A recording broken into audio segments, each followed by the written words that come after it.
Membaca menjadikan manusia lebih matang dalam berfikir. Kata-kata mutiara daripada Datuk A. Samad Said, iaitu sastrawan negara keempat. Ini jelas menunjukkan amalan membaca bukan sahaja menambahkan ilmu pengetahuan, malah mampu membuka minda serta membentuk seseorang menjadi lebih bijak dan rasional dalam membuat pertimbangan hidup. Salam sejahtera dan salam Malaysia Madani. Nama saya Pavishna, anak perempuan Vignesh Varen. Saya berumur 11 tahun. Saya belajar di Sekolah Kebangsaan Perempuan Metodis yang terletak di Ipoh, Perak. Kod sekolah saya ialah ABB 2084. Saya ialah pengawas sekolah. Hobi saya ialah membaca buku cerita. Manakala cita-cita saya pula ingin menjadi seorang doktor.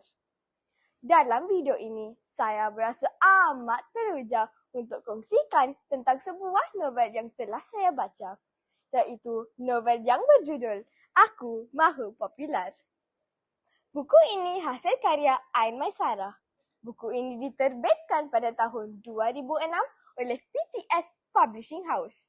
Buku ini mempunyai 240 halaman bercetak.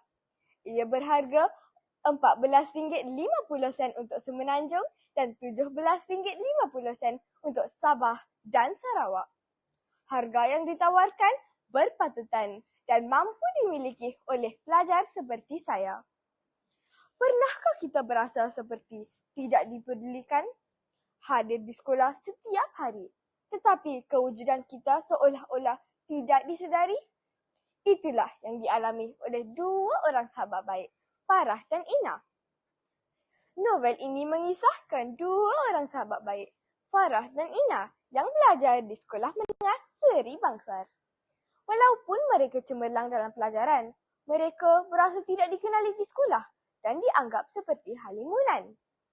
Di sekolah tersebut terdapat sekumpulan pelajar elit yang sangat popular dan sentiasa menjadi perhatian ramai.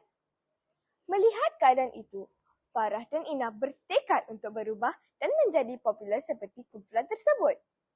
Mereka ingin diterima dalam dunia sosial yang dianggap glamour dan terkenal di sekolah. Maka bermulalah misi mereka untuk mengubah diri. Mereka mula menukar penampilan, cara bercakap dan tingkah laku supaya dapat menarik perhatian dan menyertai kumpulan tersebut. Namun, perjalanan mereka tidak semudah yang disangka. Dalam usaha mengejar populariti, hubungan persahabatan Farah dan Ina mula teruji. Mereka semakin berubah dan tanpa disedari, mereka mula kehilangan nilai diri sendiri serta menjauh daripada sahabat yang ikhlas. Novel ini amat relevan dengan kehidupan remaja masa kini, terutama dalam era media sosial dan teknologi kecerdasan buatan atau AI. Kini, ada yang sanggup mengubah personaliti semata-mata untuk mendapat perhatian masyarakat maya. Rakan-rakan sekalian, di sinilah pentingnya nilai Malaysia Madani yang menekankan aspek hormat, ihsan dan kesejahteraan. Novel ini mengajar kita bahawa masyarakat yang baik bukanlah masyarakat yang menilai seseorang berdasarkan populariti, tetapi berdasarkan akhlak, ilmu dan sumbangannya kepada orang lain.